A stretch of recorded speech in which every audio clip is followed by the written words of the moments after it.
Survei juga menunjukkan bahwa 44,6% masyarakat menilai kondisi penegakan hukum di tanah air masih buruk. Dan sewajarnya penegakan hukum di Indonesia berubah. Namun apakah dalam 1 tahun terakhir ini penegakan hukum Indonesia berubah? CNN Indonesia mencatat justru penegakan hukum di Indonesia dalam 1 tahun terakhir menimbulkan berbagai polemik. Adil dan tepat bagi semua kalangan di Indonesia kerap dipertanyakan. Pasalnya, vonis bagi pelaku kasus korupsi di beberapa kasus ini jauh lebih ringan dibandingkan vonis atas kasus pencurian yang menimpa warga. Penegakan hukum adalah penyelenggaraan hukum oleh petugas penegak hukum dan oleh setiap orang yang mempunyai kepentingan sesuai dengan kewenangannya dan berdasarkan hukum yang berlaku. Berdasarkan Undang-Undang Dasar 1945, Pasal 28D ayat 1 yang berbunyi hak atas pengakuan, jaminan, perlindungan, dan kepastian hukum yang adil serta perlakuan yang sama di hadapan hukum. Artinya, hukum harus ditegakkan secara adil bagi seluruh rakyat Indonesia. Jangan sampai seperti banyak yang terjadi sekarang, hukum terasa tajam ke bawah tapi tumpul ke atas. Apa itu maksudnya? Istilah tersebut muncul ketika banyaknya vonis hukuman yang dirasa nggak adil antara kalangan bawah dengan kalangan atas. Jadi, maksudnya adalah salah satu sindiran nyata bahwa keadilan di negeri ini lebih tajam menghukum masyarakat kelas bawah. Bukan rahasia umum kondisi hukum ketika berhadapan dengan orang yang memiliki kekuasaan, baik itu kekuasaan politik maupun uang, maka hukum menjadi tumpul. Tetapi ketika berhadapan dengan orang lemah yang tidak mempunyai kekuasaan, hukum bisa sangat tajam.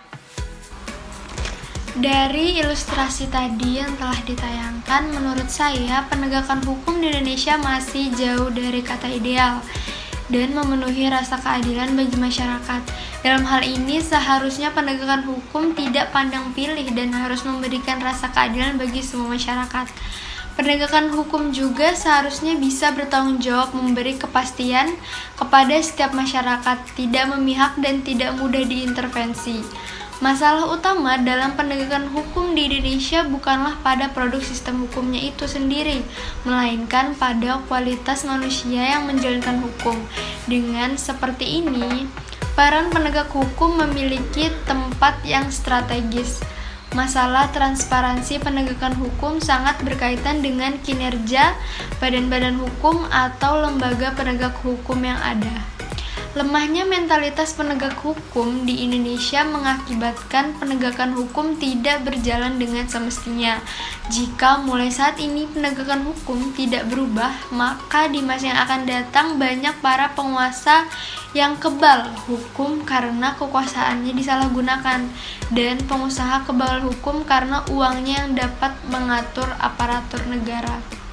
Kekuasaan berperan besar melahirkan hukum yang peka terhadap publik, hukum yang dipercaya sebagai satu-satunya pijakan atas segala perselisihan yang muncul dalam proses berdemokrasi justru disalahgunakan. Hukum bisa dipercaya apabila prinsip kesetaraan dalam hukum, tidak peduli ia atau berkuasa, semua memiliki derajat yang sama di mata hukum, serta ada komitmen kesederajatan. Dengan faktor-faktor seperti ini, hukum yang dicita-citakan dalam Pancasila dan Undang-Undang 1945 akan dapat mewujudkan kemakmuran rakyat Indonesia. Jika peraturan hukum sudah baik, tetapi kualitas penegak hukumnya rendah, maka akan menjadi masalah. Sebaliknya, jika penegak hukumnya baik, kemungkinan munculnya sebuah masalah masih bisa terbuka.